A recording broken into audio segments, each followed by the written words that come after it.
Welcome to the Slop Temple. We pray this video helps. You'll start by signing into your Hulu account on a desktop browser. This exposes the full subscription controls.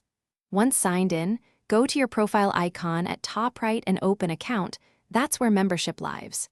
Make sure you're on the correct profile tied to billing, because canceling the wrong one won't stop charges. If you use a third party like Apple, Google Play, or a cable provider, note that the cancel path differs. We'll handle those next, so you complete the right flow.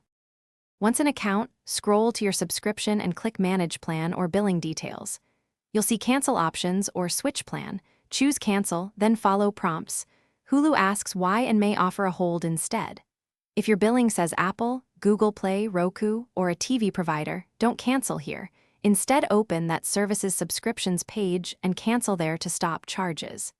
Keep an eye for confirmation screens and an end date. That confirms the system accepted your request, and finish by verifying the confirmation message on screen and an email.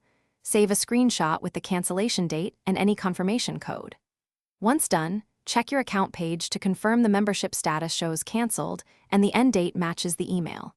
If you still see a charge after the end date, contact the billing source indicated on your account, Hulu, Apple, Google Play, or your provider, because some charges require them to reverse. A quick screenshot of billing info speeds up support resolution. Thanks for watching. Consider subscribing if we helped you.